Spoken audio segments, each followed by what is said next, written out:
Welcome to the Fantasy Football Report. We are without Hasan once again, but excited to be joined by two very special people in the industry. Of course, you know Shawn from his appearances on this very network and just RotoViz in general. Shawn, how's it going? Good. I won't step on your introductions here, but I'm very excited for this. Definitely, yes. We wanted to do a playoff best ball show with Sackreligious. He's one of the top, I think, best ball minds working in the industry. He's certainly doing a lot of great stuff at Legendary Upside with the Underdog playoff format. So absolutely excited to be talking to you today. How's it going? I'm really excited. Had an all right week 17, finished 15th in the DK play action. So nothing crazy. Had a few other week 17 finals teams kind of die on the vine after some promising starts with Breece Hall and Jerome Ford. But, all in all, a very fun best ball season. And just super excited to be doing a pod with you guys. Been a huge fan of Shawn's for a long time. And of course, Blair, that I read all your stuff. That's how I got to so much Kendre Miller this season.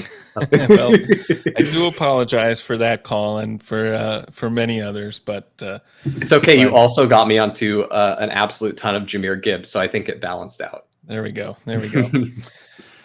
Yeah, you've been doing some really cool work at Legendary Upside, which is kind of the basis for a lot of the stuff I wanted to talk to you about today.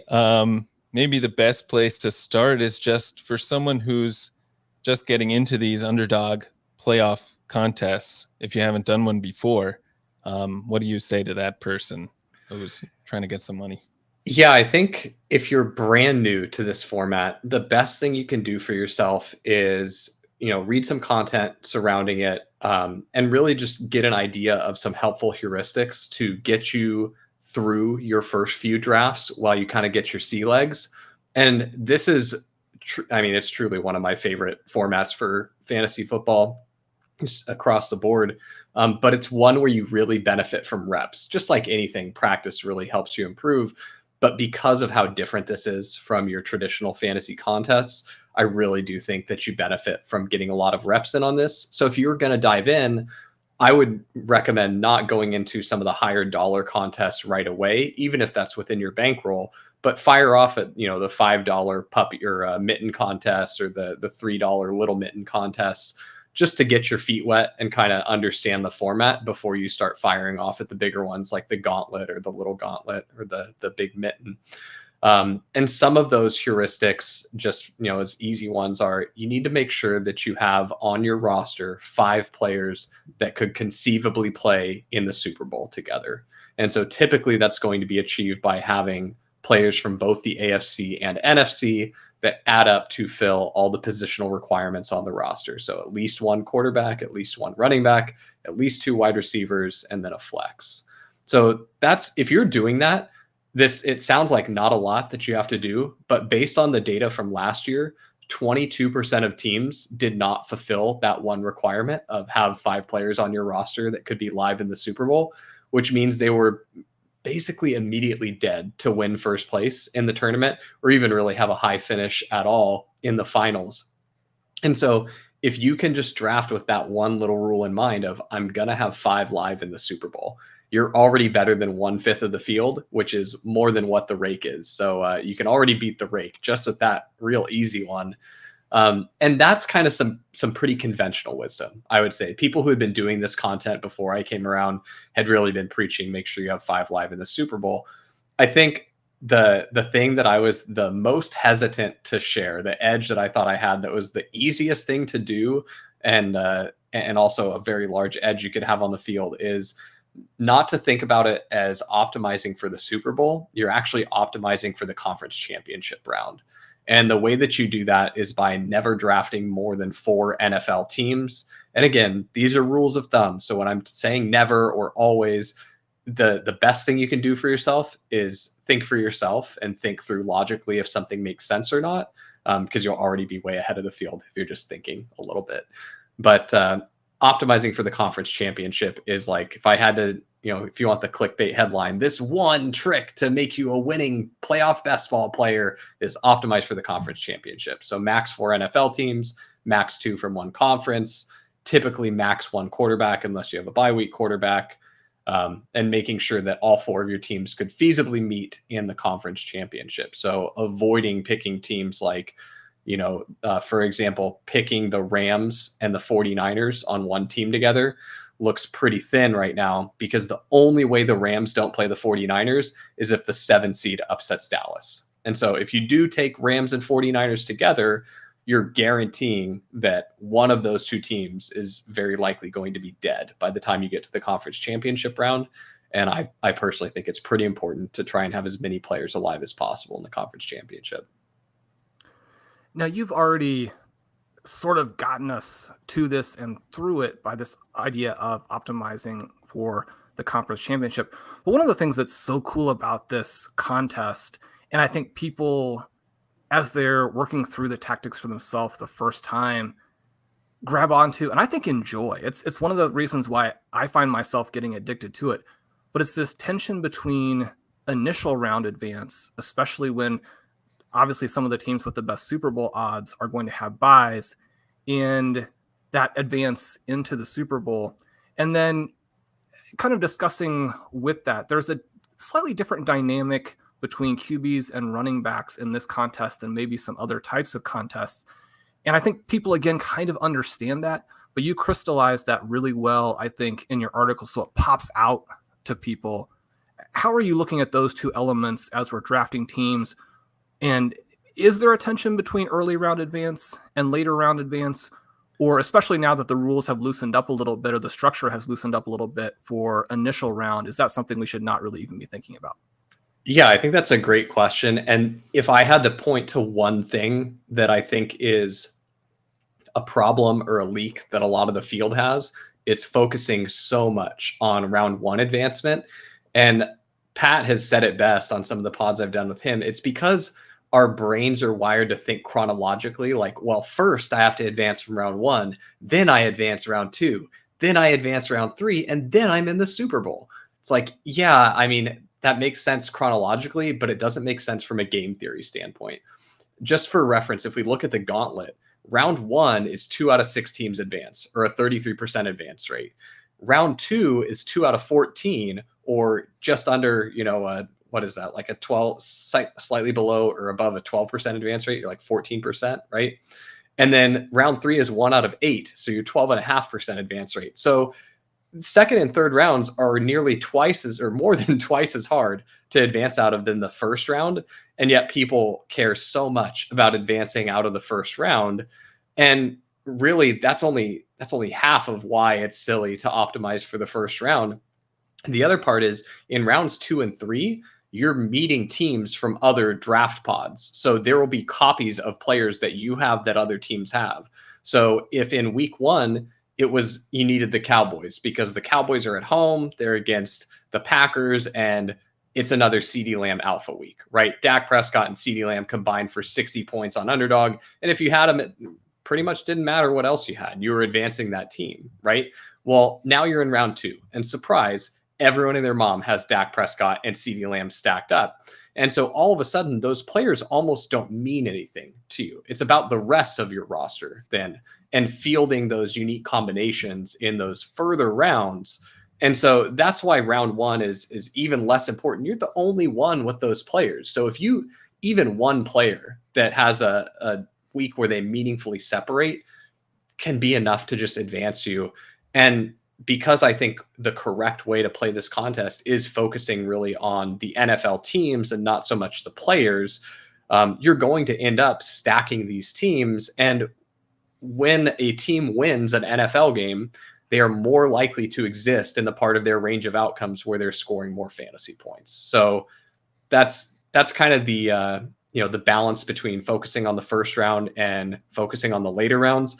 And don't hear what I'm not saying. I'm not saying, just totally punt the first round. It doesn't matter. You don't even need to field a full roster.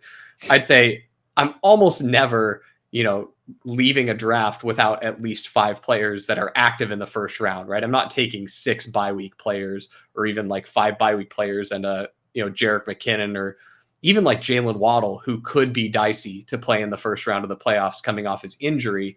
That's probably the thinnest I'll go, where I have 4 players I'm sure are going to be active, and then Jalen Waddle, and those are my 5. And I'm like, please play and score points for me, Jalen Waddle. But that's kind of the way that I balance thinking about the first round and advancing versus the future rounds. And then with respect to quarterback and running back pairings, that kind of dovetails into the play this contest through NFL teams, don't play it through players. And so because we're trying to make sure that we are getting 5 active players in the Super Bowl, and quarterback and running back are onesie positions where we only are required to have one of each of those for a starting lineup, having your quarterback and running back be on the same team solves a lot of problems for you. And also you get some of that positive team level correlation where it's kind of the rising tide lifts all ships things. If this NFL team is winning, it's likely that the quarterback and running back are going to be doing a little bit better than in a random sample of a game, right? Where they could win or lose. Because once you select that quarterback, that scenario is the one where that quarterback's team goes to the Super Bowl. Otherwise, you don't win any money, so it doesn't matter. So that's kind of the trick with quarterback and running back together. And am I right as conceptualizing some of what you were talking about there, in that if you lose players, and one of the key things that you discussed is you want to keep as many players live as possible, but when you lose players off of your roster, it's more important to keep that running back live with the QB than keep some of your, say, later wide receivers live. Yeah, that's absolutely right. And now this is one of the really, it's like a less intuitive, kind of trickier part, where as I was first going through kind of the game theory of the contest and thinking through it, there are roster constructions where it's actually fine to punt a running back instead of a wide receiver. In the article, I definitely emphasize punting a late wide receiver is typically preferable, but there can be some roster constructions, specifically the ones with 4 running back. But in general, those are harder ones to build correctly. If you're building 4 running backs, it's really likely, if you're not thinking through this or you're not familiar with the format, it's really easy to make a mistake when you build a 4 running back team. And so in my article and in the tool that we put out at Legendary Upside, we've kind of tried to steer people towards, hey, over here in this jar are all plus EV teams. If you select out of this set of teams that we're describing for you, you're likely building a plus EV team. And then over here in this other jar, there's some of these 4 running back teams. There's some 2 quarterback teams without either quarterback having a bye. There's more of these unique constructions where there will be sometimes when that type of construction could be a positive expected value construction. But there are lots of other teams in that subset that are negative expected value. And rather than fish around in there and be like, I think I'm going to find a good one, it's like, why don't we just stay within these safe guidelines where I know I can steer you towards a good team?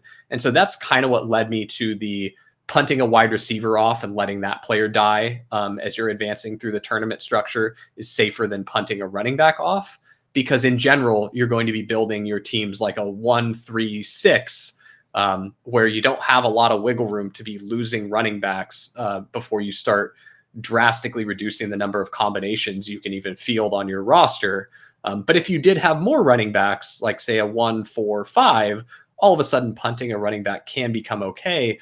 And in writing the article, so much of that is all theoretical. And I had last year's historical data to do really more so inform me of what do things look like when I get a specific outcome that's like this, not as a predictive, like this happened last year, so it's going to happen again this year.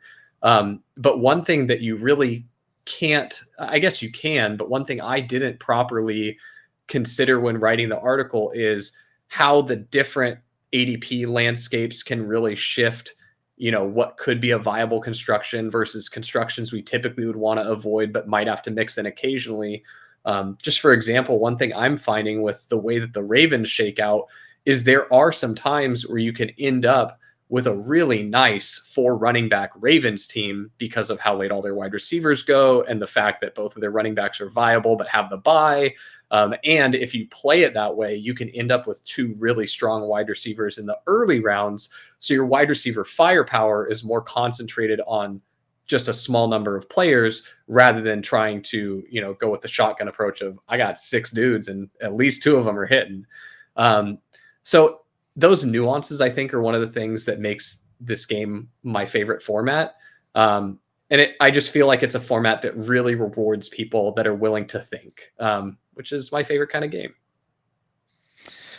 Yeah, you mentioned building some interesting Ravens teams. I know,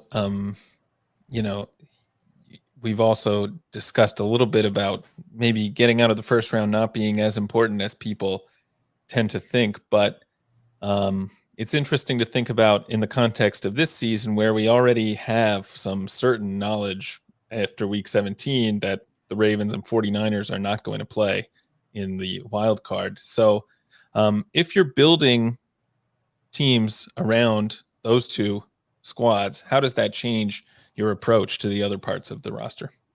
Yeah, in general, as you add more players that are on bye in round 1, you will become less and less tied to those helpful rules and heuristics that kind of keep you on the rails of make sure you only draft 4 total NFL teams. Make sure, the only draft 1 quarterback thing goes out the window right away. You need to add a second one to help you advance. And I guess technically need is not the correct word because last year with 1 of 6 advance, 5% of teams would have advanced taking a 0 at quarterback, as fun as that is to consider. So now that it's 2 of 6 advance, I would bet you that the rate doesn't, it's not going to just naturally double up to 10%, but it'll be somewhere between 5 and 10% of teams that can advance with a 0 at quarterback. So that's interesting. But when you are building those bye week teams, if you're at 3 or more players that are going to be on bye in week 1, that's where you'll deviate more from these helpful rules of thumb and really be in the realm of I need to think for myself a little bit of how many points can I really expect out of who I've got going in round 1? Is that enough to be able to advance? And if you get all the way to 5 players on bye, like for example, I do quite a bit of 49ers Ravens. Number 1, because it's the highest probability Super Bowl currently.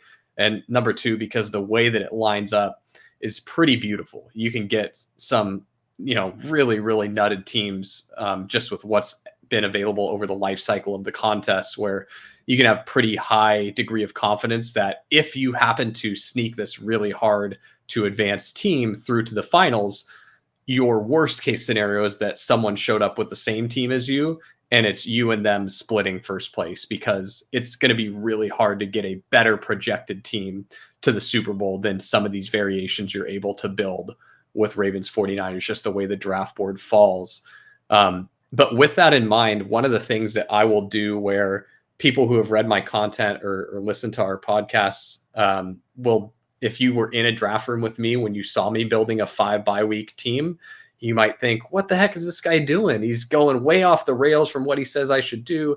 He says I should only have 4 NFL teams and never 2 from the same conference. Well, he's got Chiefs, Browns, and Ravens all on the same team. That doesn't make any sense. And there's times where, and this comes down to one of the soft skills of reading the room, you need to understand what else is out there in your draft room. Are there, other people with lots of bye week players? Are there people that are building really heavily focused on advancing out of the first round?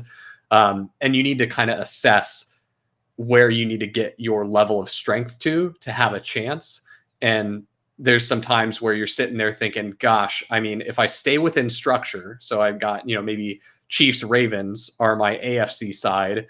And I'm thinking, if I stay within structure, I can't add another Raven because that's 0 points for week 1. And the only other Chief I'm looking at adding is like Richie James or Kadarius Toney. So that's not great to help me advance. And you're staring down David Njoku. You're like, I think David Njoku could at least get me enough. That's enough to push me into second place to advance this team. So you might have times like that where you do something that feels unconventional or against some of the rules or guidance that I've laid out. But the best piece of advice I can give you in this contest is just be able and willing to think for yourself, and you'll find an advantage. Now, you talk about building 49ers and Ravens teams together, and you certainly alluded to this. When you're building those teams, so much of it then is going to depend on what's available late.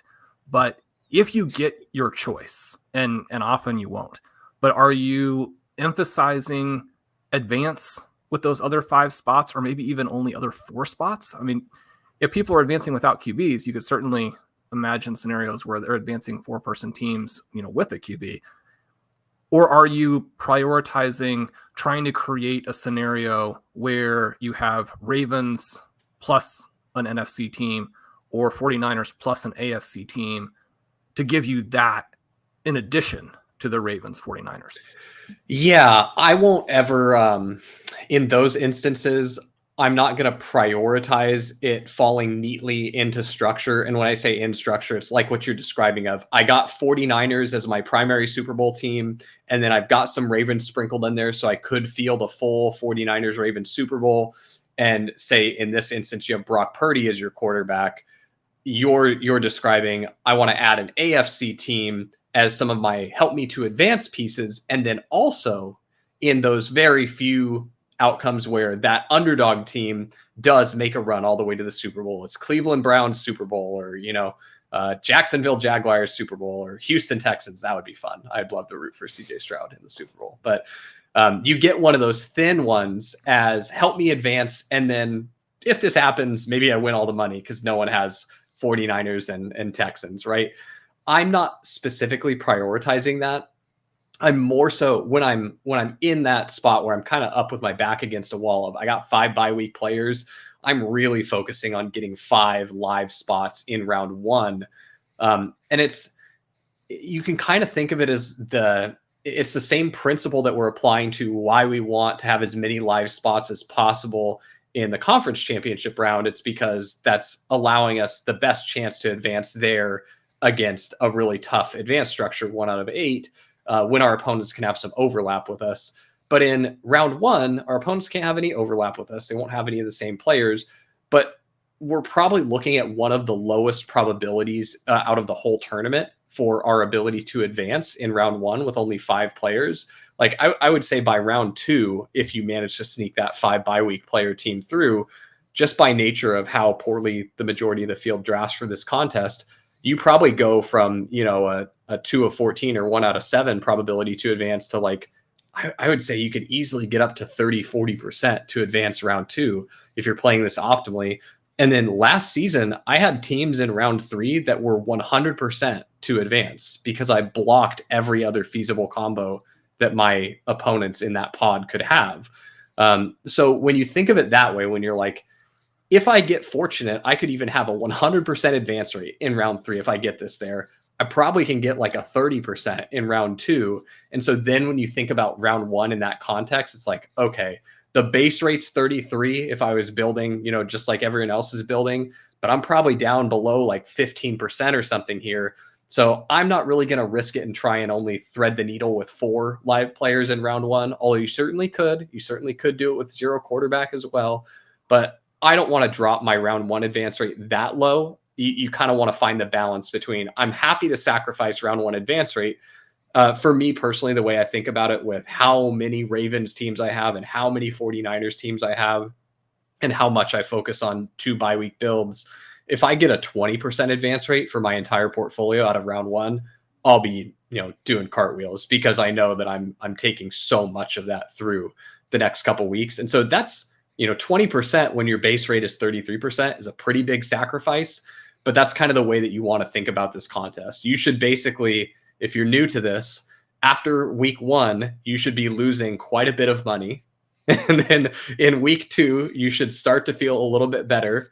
And then hopefully by week 3, you can already kind of circle your teams where you're like, all right, if Ravens go to the Super Bowl, this one's winning at least $10,000. And that's kind of the position that you'll find yourself. If you play this contest correctly by the conference championship games, you'll already know like, cool, I'm first place in the gauntlet. If this, like last season, if it was Cincy, San Francisco, I was first place in the gauntlet. Like I had 6 different versions of the nuts all covered. And unfortunately, it didn't play out that way. But if you play the game in the correct way, that's the luxury you get to afford yourself. So yeah, round 1's going to be rough, but after that, it starts to get to smooth sailing.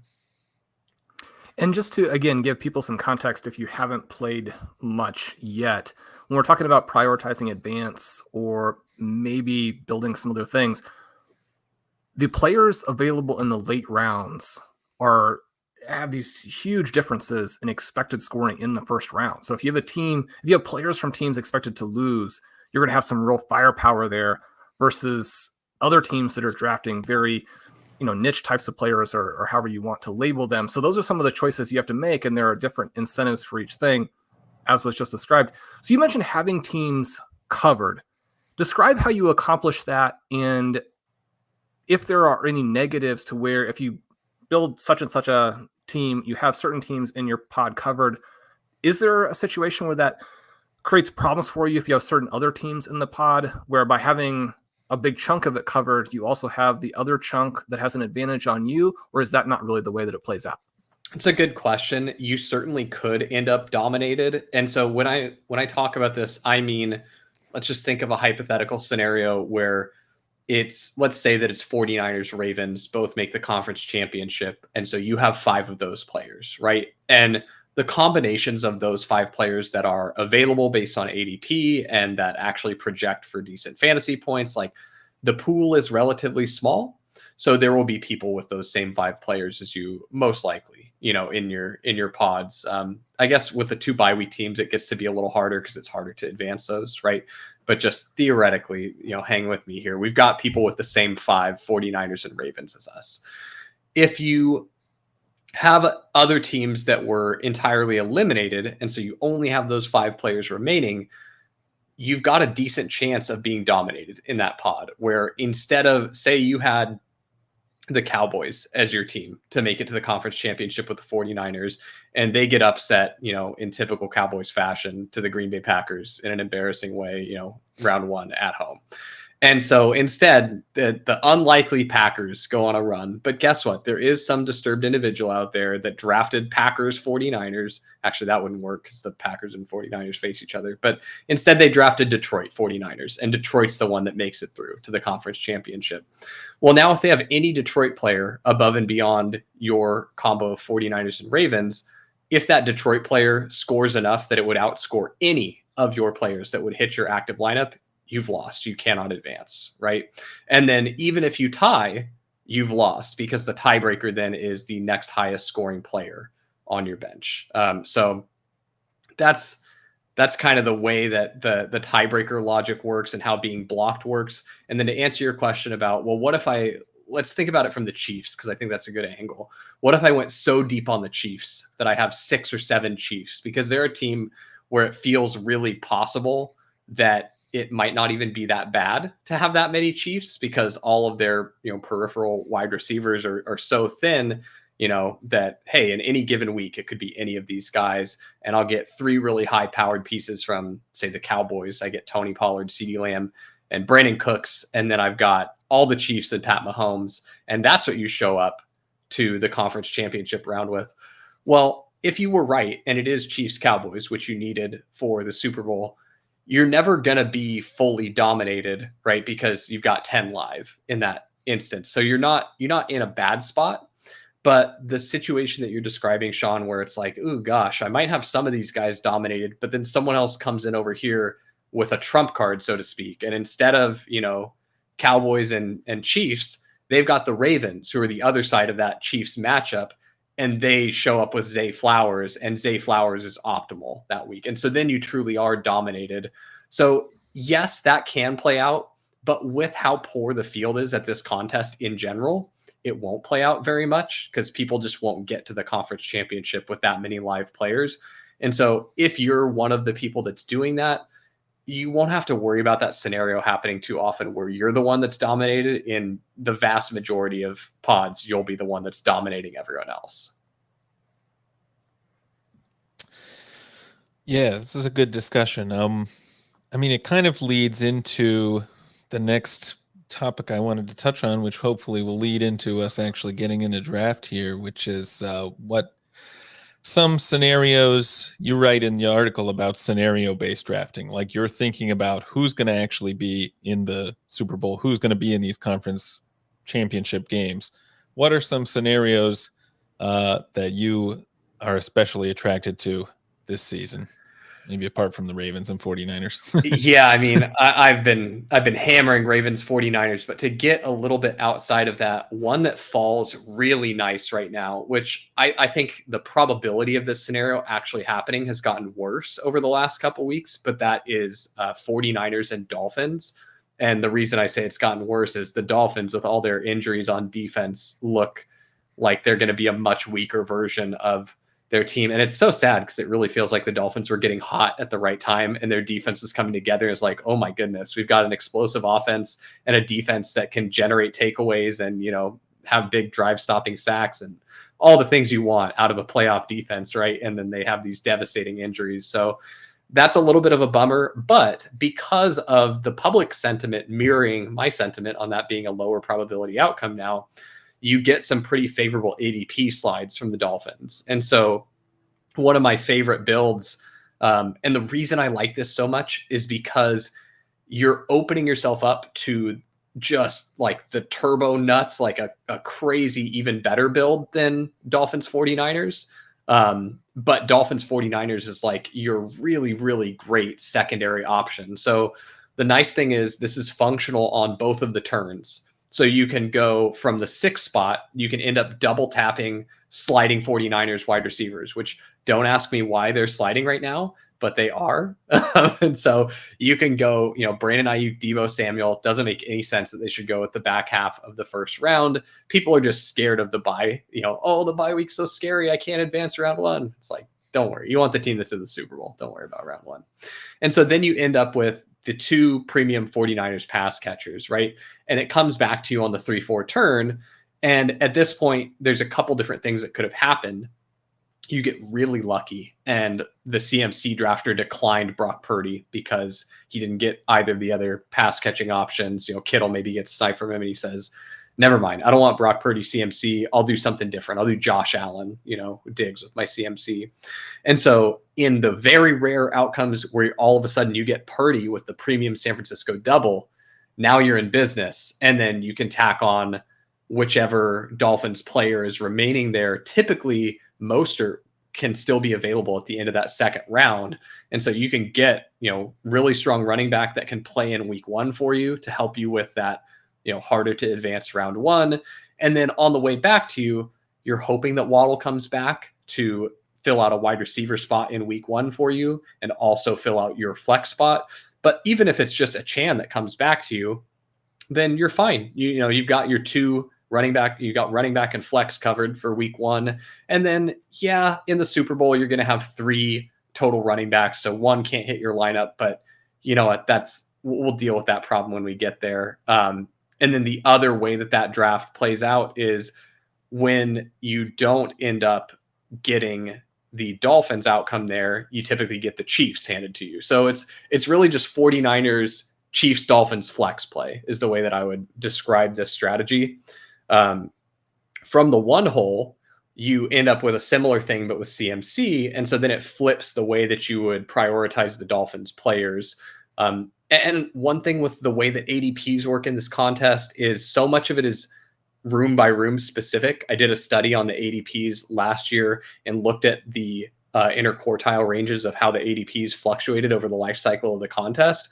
And it's the widest ADP changes you'll see in any form of best ball. You know, there were drafts where Deebo Samuel was going outside the first 4 rounds, or the 49ers were, you know, looked like a strong team to make the Super Bowl last year. And then as soon as Deebo was healthy, there were drafts where he went in the first round as high as, you know, the 2nd or 3rd overall pick. And so you get these huge fluctuations in ADP. So when it comes to, oh gosh, I want to take Raheem Mostert here because he's the earliest Dolphin in ADP. Well, when you're with CMC from the 1 spot, you actually kind of want to get a wide receiver here because you don't have any 49ers pass catchers, most likely. Maybe if you got really lucky, you got Kittle to come back, but you need at least one pass catcher for the Super Bowl. You definitely need two. And so getting one here early is important. So you'd actually prioritize Waddle, because if he goes before he comes back to you, then you're doing some really gross stuff like, okay, I'm Cedric Wilson, Jawan Jennings are the wide receivers I need to make this 49ers and Dolphins Super Bowl work for me to field 5. But yeah, you start CMC, you end up with Waddle, and then typically you can do like a Waddle Mostert, or if you're really lucky, you get a CMC Kittle Waddle or something like that. And then when it comes back to you at the 3 or 4 or 5 turn, all of a sudden now you're looking at, most of the time, Tua will still be available to you there. And you can kind of read the room on what the Tyreek Hill drafter has open. For example, if the Tyreek Hill drafter has taken another quarterback already, or taken a player with another strong quarterback pairing, like if they took, CeeDee Lamb, Tyreek Hill, and you start encroaching on their Dolphins, if they're a logical drafter, they'll probably be thinking, that's fine, I'll take Tony Pollard, and now I'm playing for Cowboys Dolphins Super Bowl. And so you can, especially if your competition is predictable, you can kind of push people around the way that you need the room to go for you, and get into that 49ers Dolphins build. And the reason I like it so much in the Gauntlet specifically is it was really hard to get early, where you could get hypothetically 5 Dolphins and 1 49er. But you can do it now.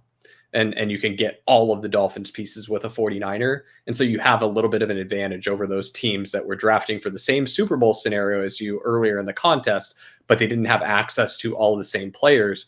And so you want to talk about valuable domination. Like, what if we're in the finals and you show up with a 5-man Dolphins 49ers stack, and we have all the same players, but I have Jalen Waddle as an extra? Like, all I need is Jalen Waddle to outscore any of your 4 skill position players, and I win all the money. And so that's the kind of stuff that really gets me excited. So that's why it's one of my favorite combos right now. Blair, do we need to get into the draft? I kind of want to ask, and again, you've been covering this as we go through, but how are you balancing the potency of these very top teams and their likelihood to make the Super Bowl with the relative? And you said in part it's becoming easier because players are now frightened, maybe disproportionately so, of the bye.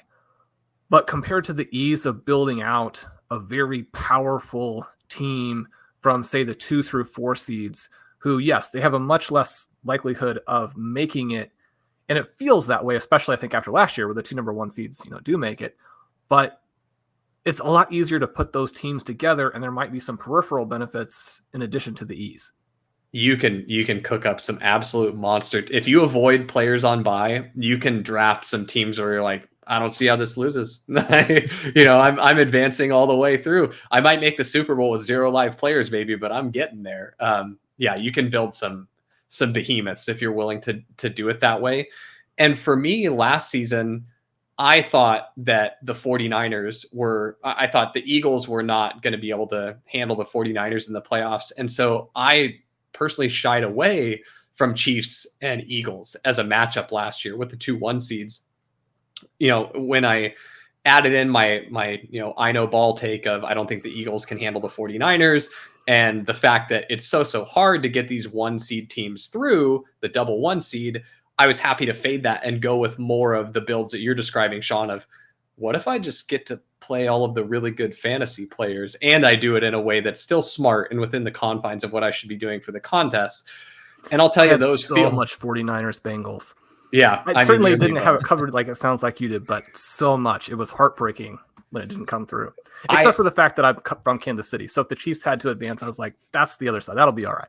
I made the mistake last season of counting my chickens a little early in the conference championship game. And I told my wife, I was like, look, all we need is 49ers Bengals, and we're winning some serious money. And then when Brock Purdy's elbow exploded, my heart also exploded at the exact same moment. So that was tough. But for these teams where you can build these, verifiable super teams, like if you do something like Cowboys, Dolphins, Browns, and then, well, you wouldn't want to do Lions, but, Rams, Cowboys, Rams, Lions, Dolphins. Oh my gosh. Like, you have so many crazy fantasy projected players on your team. And so what will happen most of the time is you'll crush round 1. You'll likely crush round 2, especially if you're picking favorites too. You know, if you're picking the teams that are projected to win in round 1 anyway, and still getting these teams, you know, with good fantasy assets on them, you crush round 1, you crush round 2, but by the time you get to round 3, you're pretty thin with the number of players you have left surviving, because, you know, probably one of the 1 seeds is going to make the conference championship. It'd be pretty unlikely that both of them miss it. And then all of a sudden you're stuck there and you're hoping for, you know, a Super Bowl scenario where, well, maybe I get half of the Super Bowl matchup right, and I end up with 3 players, which you'll win some money. You'll win, you know, a few $100, maybe $1,000, 2,000 if you hit the nuts on that one team, right? But you're just precluded from winning first place. And so for me, I do those teams, but oftentimes I'm doing them. It's all about like the frequency that you're doing certain things in these contests, especially if you're drafting volume.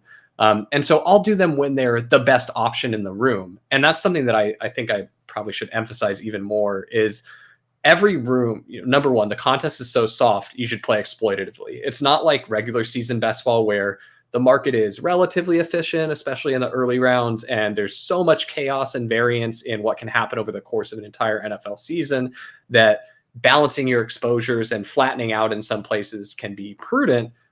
In this, the field's so bad, you just play exploitatively. You know, it's like if you're in a poker game where people don't know what hand rankings win. Like, dude, if they're just calling you with nothing, like, stop trying to bluff them. Just when you got the goods, you know, put all the money in the middle. And so that's the way I think about this contest is just always try and build the team with the highest probability outcome, you know, not just Super Bowl outcome, but also considering advancing as well through all the different stages. But I hope that answered it. And I've filibustered us long enough here that we're about to be on the clock.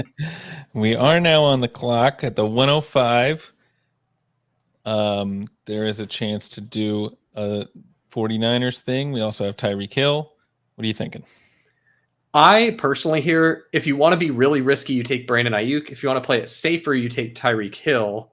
And I can explain what I mean by riskier or safer after you select. What do you think, Shawn? I like Ayuk here. And so what Ayuk opens up for you now is there are some outcomes in this draft where really sick stuff happens and you just crush with the way that the draft plays out. But there's also times where you'll put yourself into a harder to navigate situation. And it doesn't even mean that you're going to get out of here with a negative expected value team. It's just that the needle you have to thread and the way you need to construct this team can become a lot more challenging when things go poorly for you here. Like we would have loved if Tyreek Hill comes back to Ayuk, right? And so now we're in a really interesting spot where we're either going to choose to reach for, you know, an AFC team where the probabilities are all pretty similar, right? Like, and you can I know ball one way or the other on it, but KC, Buffalo, Miami, they're all, and I mean, shoot, even the Browns are all close enough to each other that they're going to make the conference championship at a relatively, you know, even clip. So for me here, I probably just go George Kittle and I embrace the wild man aspect of it. And if we get Purdy to come back to us, we're really happy. By the way, I didn't even ask what contest this is. Is this Mitten or this is the Gauntlet? Okay, great. Yeah, then we do Kittle because when you get the Kittle Ayuk Purdy, that was only accessible very early in the contest. There were a lot of uncertainties surrounded there. Like, people didn't even know for certain San Francisco had the bye then. So for me personally, I had lots of solo Purdy and solo Lamar teams early because I draft pretty much all of my teams with solo quarterback when there's the uncertainty around the bye. And so there's lots of teams out there that will be dead that have this combo because they can't field a quarterback in round one.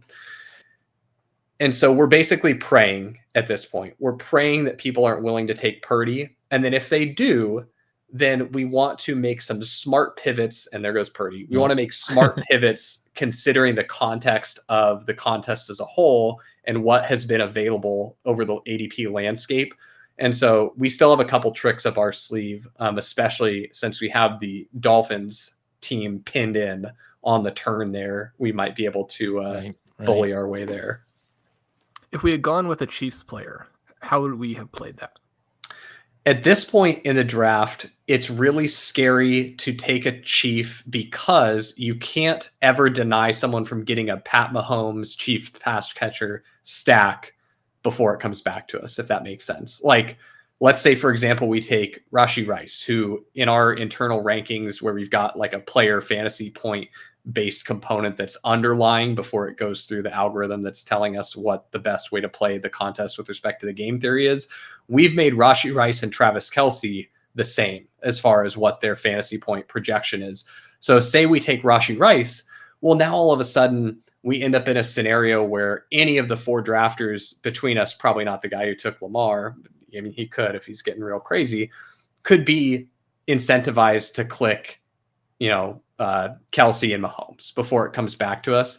And so I prefer doing stuff like that at the turn where I'm going to take a Chief because then I can control it a little more and I can either do Mahomes and a pass catcher or both of the pass catchers and hope no one's willing to take Mahomes Pacheco.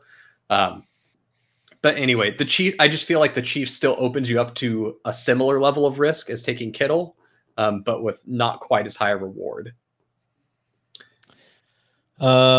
We are on the clock. I just put Mostert in the queue talking about Dolphins, but we have a few other options.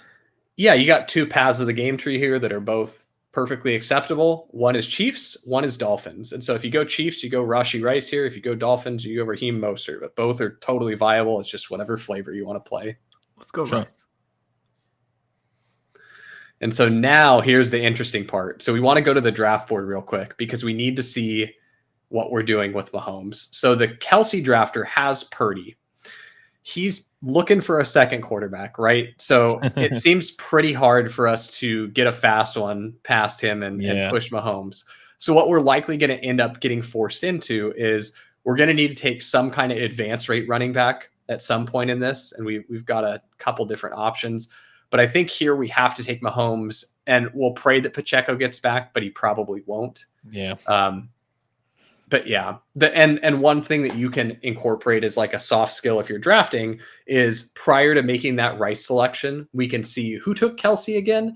And if there's a team where a second quarterback wouldn't make a ton of sense for them, or they have, like we discussed, those really viable alternative quarterback options, then maybe we're more willing to push it. And then the other thing that we could have done here is if you said, Sack, we're willing to play Brown Super Bowl here if we get forced into it, then you can just, go full YOLO and go Rashee Rice, Isaiah Pacheco, and you're just, praying Mahomes comes back. And if he doesn't, you hit the e-brake into the Browns Super Bowl. So, well, Pacheco goes off the board to the Kelce drafter, unfortunately, right after us. We have pretty good news, though, overall with our construction. And that is 4 of our 5 Super Bowl spots are accounted for. We only need 1 more. And the place that we need it is at a position where the Chiefs have them in spades later in the draft. And, both Clyde Edwards-Helaire and Jerick McKinnon. And I mean, if you think that injuries derail those guys, you want to get really deep, maybe you could, but I think you're fine stopping at those 2. And so we're actually in, since we won't be able to do one of my favorite things, which is taking both CEH and McKinnon. For kind of that layering effect of I get McKinnon in the later weeks, I have CEH in the early weeks, but they're both live pieces in the Super Bowl. But we won't have the total number of draft slots required to be able to fit 2 of them. So, and because we need a week 1 piece, we can't really take McKinnon, right? Because he won't be eligible to come back from IR in the wild card round. So we can already pencil in. This is something that I love from Shawn is the drafting from the back, right? Like drafting in reverse. So we already know that Clyde Edwards-Helaire is on our team, right? He's going to be someone we click probably in the 8th round or 7th round, depending on what the room is doing and how scared we get that someone might take him. And so now I usually take him in the 10th. Is that too? I have a ton of McKinnon from before that injury, and that because I like to totally take him in the Pacheco 10th. Constantly because I don't believe Pacheco is good, and then obviously he destroys in week 17. Sorry to derail the. No, you can totally take him in the 10th. For me, the way I think of it is if there's not a big opportunity cost that I'm passing on, like if it's the same type of player I'm getting, if I take, CEH in the 8th versus take him in the 10th, but losing CEH blows this team all the way up. Like, all right, we're just going to take CEH. And so here we need, here we've got a pretty incredible spot. I would most likely be taking Devon Achane. I think Oh, but you're getting Miami and KC Super Yeah. Bowl or first round. So here you're probably hitting a hard pivot to Detroit. So I think that we're going to go Laporta into Montgomery on the turn here. And it's not the highest probability that they see San Francisco in the conference championship. That would be Dallas, but Detroit is next best thing. We just can't really take Eagles there. So you can kind of see the way that the game tree decides itself for us. Like, well, we can't take Miami. You saw me, accidentally almost do that. We can't take Philly. And so then we're stuck between Detroit or the Rams, and Detroit have a higher probability because the Rams would be facing San Francisco in the second round of the playoffs, barring a Green Bay upset. So, right. So Montgomery here, any other considerations? Yeah, we have I think some time on the clock. I think it's Montgomery just to keep things nice and cozy for us and lock in that running back, because the next best option for us is the Browns, and hitting that David Njoku, Jerome Ford build right there. But who's not all that much different than the Browns? Granted, they do miss the playoffs sometimes, is the Jags, and we can get really highly projected Jags pieces later to help us advance out of this. We're going to have a little bit of a tough round one since we're missing those two 49ers pieces, and they're ones that we spent early draft capital on. Right. But because we're not mixing in Ravens, we probably won't have to hit all the way down to the Jags. We might be able to just do this through, the shotgun approach with a bunch of Chiefs dart throw receivers. So I love this particular trio of teams, and I have a huge amount in my portfolio with this three. Explain for the listeners, why we like these three teams together. Now, you've sort of been doing that, but in terms of how we've gotten here so far, but also what is still to come for us. Yeah. So what remains on the Detroit side, and we're looking at Detroit as like not our team that's going to the Super Bowl, because we really would like if the 49ers go to the Super Bowl, since we spent, 2 early picks on that. But remaining on Detroit, we do have Jameson Williams out if we want additional round one firepower, but Jameson Williams probably isn't all that much different than some of the Chiefs dart throws that are late. The thing that's really beautiful is we have infinite Chiefs dart throw wide receivers that we can choose from. It's a veritable grab bag of wide receivers. And then we still have an AFC opening. So we could go into Browns. We could go into Jacksonville. They're both the 4 and 5 seed. So they're both, perfectly fine to play through there. And then I'm not going all the way down to the 7 seed just yet for the AFC, because it's still pretty ambiguous. But if you got in an emergency where you were a 5 bye week or 5 bye player kind of team, then you can even go all the way down to the Texans. But it's just, we have so many good options left. And so like for me here, Jerome Ford seems really attractive to help us for round one. Now, what we're going to get into, though, is we're going to have that situation where we're likely punting a running back. And so then it just comes down to, do we want to play it through Browns, or do we want to play it through Jags? I think for us here, I do prefer the Browns to the Jags. There's just 100% chance they make the playoffs, right? There's that more certainty. And so now I can build in mind with the fact that there might be a running back punt off that I'm doing. If the Browns only win one game, all of a sudden I'm down to only 2 running backs, and it could get really thin with this, David Montgomery, if the Lions only win one game too. And so now we may actually end up with enough roster spots to do the double Chiefs running back thing that I discussed, because we didn't end up with any other bye week players. It's just the 49ers. So at this point, all of our teams are decided for us, right? We're playing within the structure of Kansas City, Detroit, Cleveland, and the 49ers. And so at this point, I'm probably starting to look at, if you really want Jameson Williams, you can take him, but I'm looking at Justin Watson or one of the Chiefs running backs at this point. What do you think, Shawn? I like enough of the Chiefs guys that I'd be okay with Williams and then continuing to wait, but I'm certainly okay with the other guys too. Well, we got Williams. And so I think, I'd agree. There are enough Chiefs dart throws that.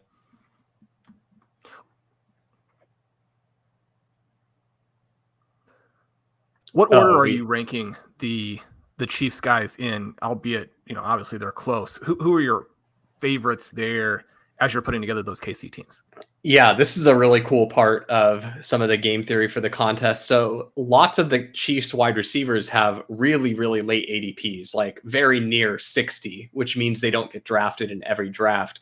And so because the probability of so many of the Chiefs dart throw receivers scoring meaningful points in one specific game, they're pretty close. Like what's the difference between Richie James and Kadarius Toney, actually contributing a meaningful score? What's the difference between Noah Gray? Like Noah Gray is probably a little lower than those guys, but still, it's like they're all so close that I will lean towards the lower drafted guys. So I'm a little sad. I blew up my own Richie James spot a little bit. I'd been talking about him for a few weeks prior, but just when he came off IR and I saw him getting punt return duties, and then he was getting mixed in for snaps and getting high targets per route run for the snaps he was actually on the field for on offense. And when you consider the problems the Chiefs have had in their receiver core through the season at this point, it felt so logical to me to be like, let me click the guy who no one is drafting, that all he needs to do is he needs to, beat out the guys that they've been looking for literally any excuse to replace all season, right? And so Richie James was one of my favorites. Now he's getting drafted a little bit more. But I would say this kind of mirrors some of the logic you follow in like the Underdog Battle Royale drafts of scroll the F down. So even though Justin Watson goes first, and I prefer him a little bit to the others just because he runs lots of routes. He has had games where he's able to get lots of targets. I do like Justin Watson, but especially on builds where I'm mixing in lots of the Chiefs receivers, I might take Justin Watson as my first one. And then I skip past Kadarius Toney MVS and I do, Richie James there instead. But Richie James is probably my favorite little pet Chiefs receiver play. I love that. And I mean, he's rising. Those other two guys cannot play at all. Skipping past them is beautiful. It really, for me, is the question between James and Watson. You like CEH here to make sure that we don't miss on that Chiefs running back? Yeah, because we have to have a running back for our 49er matchup. Now, here you could play it through. I mean, this is a spot where we actually have afforded ourselves the luxury of being able to go for running back. Because if we look at our wide receivers, we do have 3 filled out for round 1. Granted, it would be a little thin. Then we'd have 6 live players, or 7 really, because we've got the quarterback, our 3 running backs, and then our 3 live wide receivers with our 2 bye week ones. So we'd have a decent number of combinations we could field with our lineup if we do go Jerick McKinnon here. And so then at this point, because we have running backs that we actually are potentially punting, losing them earlier in the conference championship round, we can end up in a 1-3-5 structure if it's the Browns. Now, if it's the Lions that we punted, we're kind of sad because we're losing 3 pieces. But I would say any of these are viable. I would probably prefer Richie James or Jerick McKinnon, but all 3 are acceptable. Well, I really want James after the pitch there. So cool. Let's get him.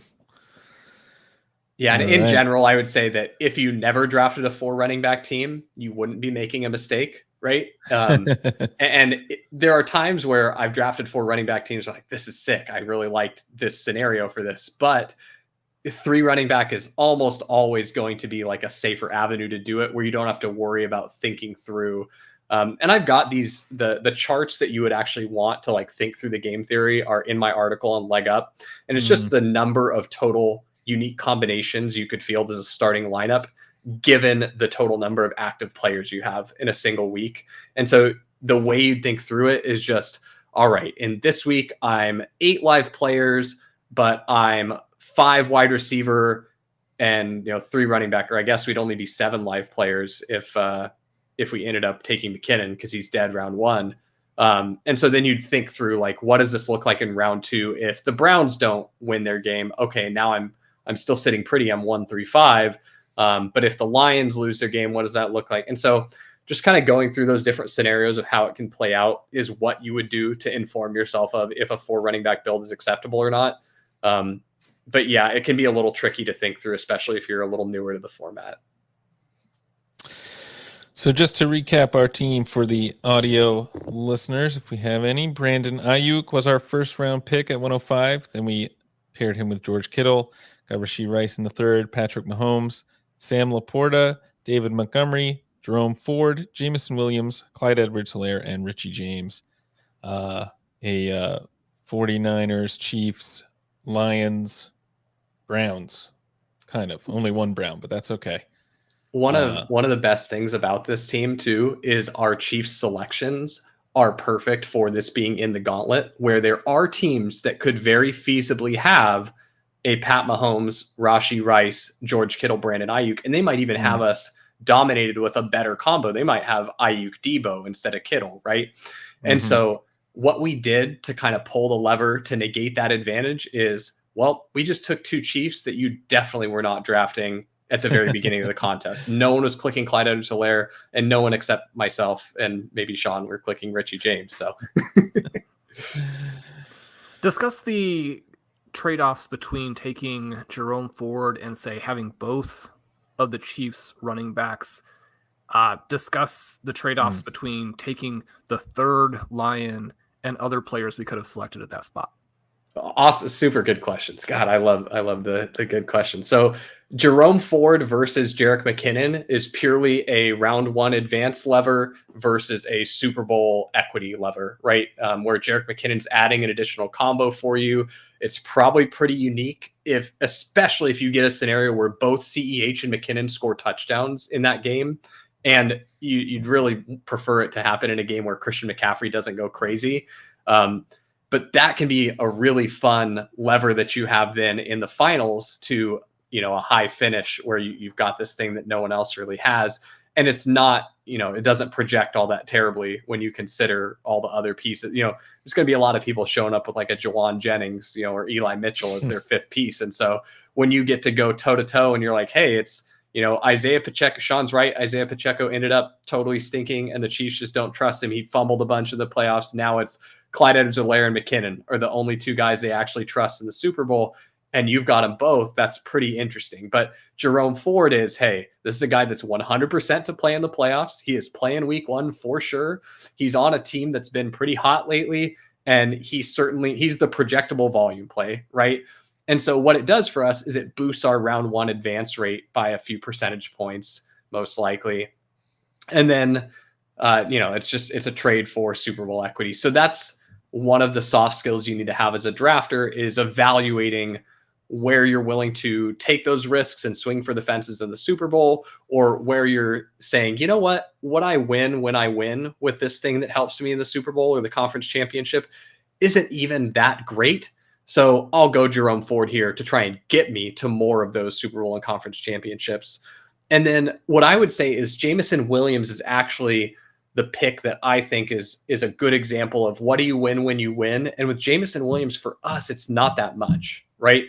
What happens for us when something good happens for Jameson Williams week one is we boost our advance rate by a couple percentage points, right? But we're almost never terribly happy about a Chiefs Lions Super Bowl because we're missing Amon-Ra, we're missing Kelsey, we're missing Pacheco, we're missing Gibbs, we're missing lots of the pieces that will very likely be in the optimal should that be the Super Bowl that plays out, right? So Lions to the Super Bowl, we already know isn't great for us, where Jameson Williams would have the most value, right, by adding an additional piece and an additional combo to us. So really then we're just isolating it as what is the value of Jameson Williams in rounds 1, 2, and 3 of the tournament.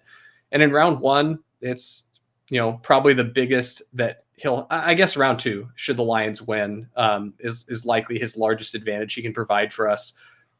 Because round 3, he's relatively, low probability to make it to that conference championship game with the Lions. And so let's go scroll down to that Jameson Williams pick. I don't really think there is too much we could have done there other than we could have gone deeper Chiefs. And so that's your trade-off. Yeah. And so what I think about there is, does Jameson Williams project so much different than, say, probably more than Kadarius Toney, right? But for a Justin Watson, does Jameson Williams project all that different than Justin Watson? Probably a point better, or a couple points better. But is it enough that I want to not then have an extra bullet in the Super Bowl with Justin Watson? So that's the way I think through it. Now, if instead of the Lions, we had been playing it through the Rams, which, forget the 49ers part of it because we wouldn't want to do that. But if we're playing through the Rams and we're thinking instead of Jameson Williams, or instead of a Chief start throw, I take Puka Nacua, then now you have my attention. I'm like, okay, yeah, I definitely want Puka because he could thoroughly boost my advance rate in the early rounds, where Jameson is probably just barely moving the needle for me a little bit. So that's kind of the way I think through those leverage points. When we're working on this team, are we not making at least some bet on the Lions winning there in the second round, to where that conference championship that you mentioned at the beginning, which I thought, maybe is you said it yourself, most actionable thing, that's the round where maybe he helps us? Yeah, definitely. And so that's like the strongest argument for Jameson Williams, is that we're right on our Lions bet. And so one of the things that I'm constantly trying to balance is, and I guess the Lions are probably like right on that borderline for me of the probability of them making the conference championship is high enough that it still feels like this could really happen. Like, especially if you apply some I know ball stuff to it, like the Lions seem like a pretty hard out. Like, I don't know about you, but I feel like after Dan Campbell got a game totally stolen from him by the refs in Dallas, like he's going to have that team. Does it happen to them again? Or it'd be great if the makeup call comes at the end of the key game there. Yeah, I could definitely see the Lions just being such a hard out, and they do make it to that conference championship. And so, you're certainly right that once we have Sam Laporta and David Montgomery, like trying to mitigate the damage that happens to our team when the Lions lose is almost out the window. It's like, we might as well just lean into this. There are times though, when I'm doing a lower probability bet, like if I did the Jags, for example, which don't project that much worse than the Browns as far as their probability to make the conference championship. But it's like right on that borderline where now all of a sudden I'm like, gee, do I really want to add a third Jag? Because I'm pretty sure that dies a lot of the time. If it makes it out of round one, it's probably dead in round two. So that's the kind of stuff that I think through as far as trying to mitigate risk, is the thinner that my team is to actually go to the conference championship. Like the Rams, for example, are pretty thin to actually make it because they got to go through the 49ers. So it's like there's not a ton of time where you want to play 3 Rams. If you're going to do it, you want to be doing it with a heavy Ravens build, because then you're getting all of these Ravens players that were harder to advance in the first place. And the field in general will have fewer total players live later in the tournament. So that's where you can make smart sacrifices like that. Like, I'm going to have 3 Rams. They're going to get me through round one.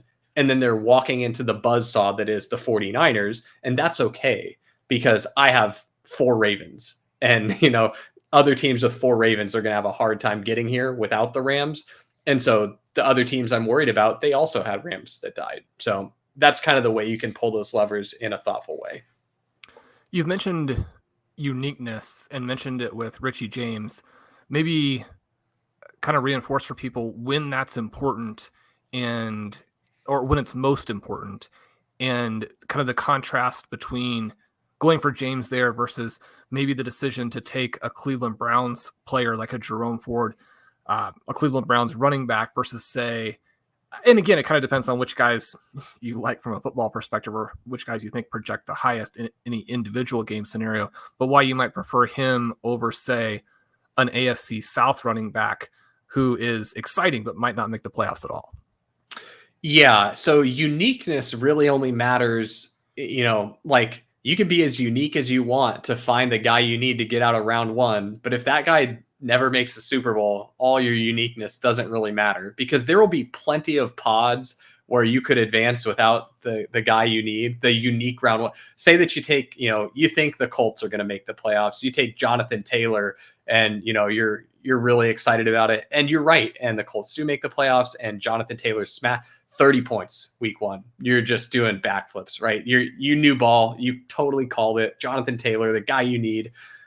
Well, the Colts don't make the Super Bowl, and a bunch of other teams advanced just, the same kind of roster you advanced, but they didn't have Colts. They just got lucky in their pod, right? Like, no one had Jonathan Taylor in their pod, so it didn't matter. So they advanced anyway. And now you're in the conference championship, and maybe you took a second Colt with Jonathan Taylor, right? You went Pittman Taylor, your last 2 picks of the draft. and they did great for you in round one. But now you're in the conference championship.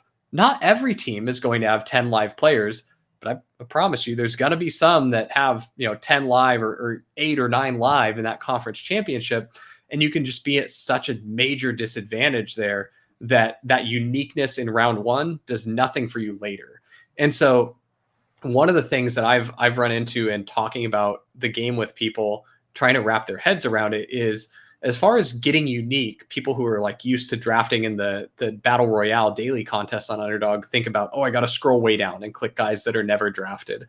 And we kind of did that with the Chiefs guys. But for the most part in this contest, the getting unique part is making a team that can field 5 players to the Super Bowl. Like, it's pretty easy to get unique in this contest. And when you want to pull that lever further beyond that is just like a situation that we were in here, where from drafting earlier in the life cycle of this contest, I know that there will be Chiefs 49ers teams that could have us dominated with better projectable pieces early in the draft. Probably not like two, they're probably not going to have 2 players on us, but they might have 1.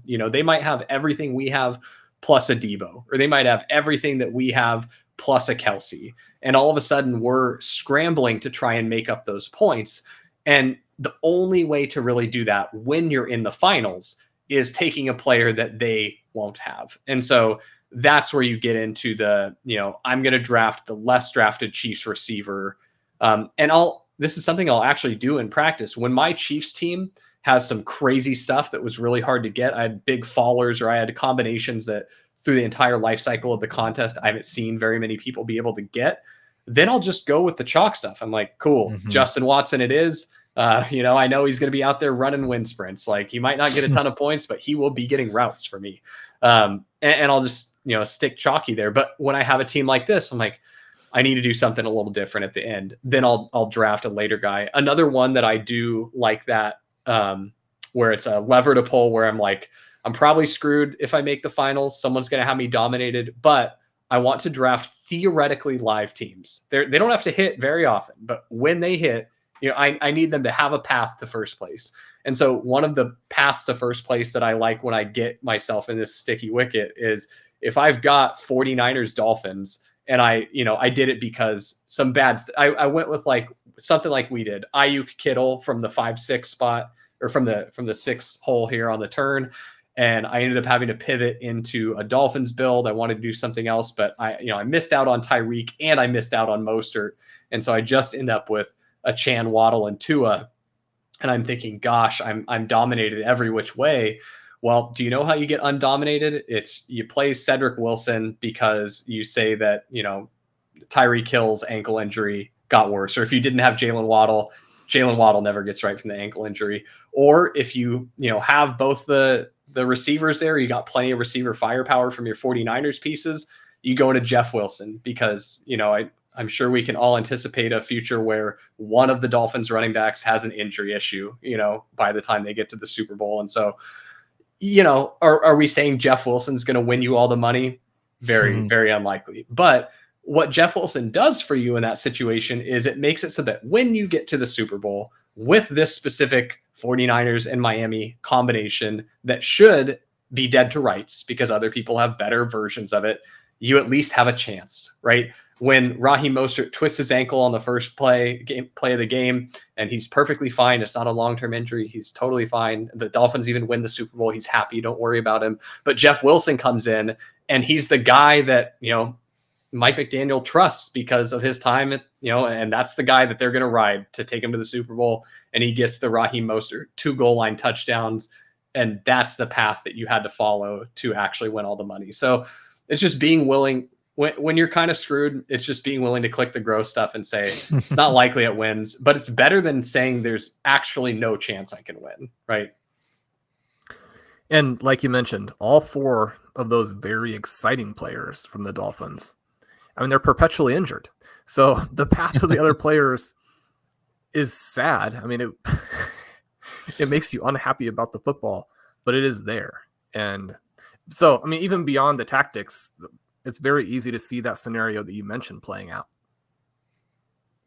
Yeah, and I mean, one of the things I like the most about this contest is there's so many people that are just unwilling to get there, right? And it's like that Dolphins one, I feel like you kind of got to weave a narrative to get yourself to be like, okay, I guess it's not so gross. But there's stuff that's way less gross that people aren't willing to get to. And so that's the best thing about this contest. Yeah, Richie James, way less gross. Absolutely. Well, this was a lot of fun. Thank you so much for joining. Thank you so much, everyone, for hanging out. Sackreligious, any other work coming out related to these contests that people should be looking out for?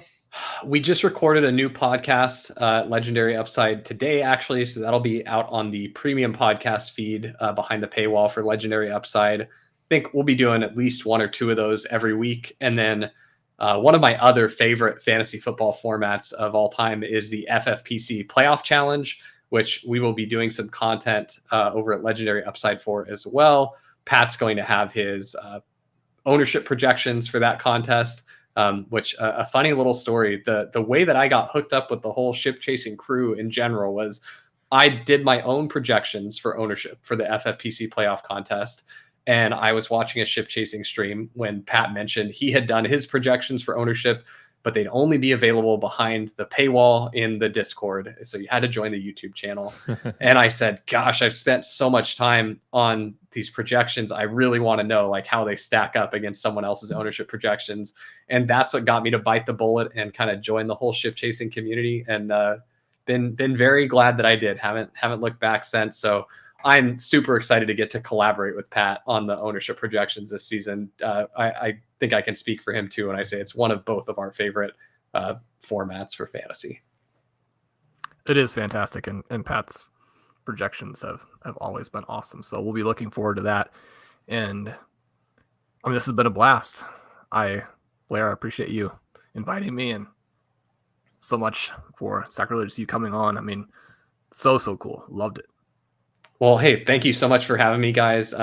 Yeah, I mean, I've been a fan of RotoViz for been subscribed for so long, and that's kind of my all right, let me when I take a little break from fantasy after the Super Bowl ends, then I want to get back on the wagon. Like, all right, I got to get ready for way too early best ball drafts. Like, it's always all right. Let me dive into RotoViz and see what kind of prospects I'm looking at here for this next season. So you guys are always what gets me back on the wagon for fantasy. And yeah, just have really appreciated both of your work over the years. Awesome. Yeah, thanks again, everyone, for hanging out. If you're not already, please subscribe to the YouTube channel and click the like button or whatever YouTube things you have to do. And we will talk to you later.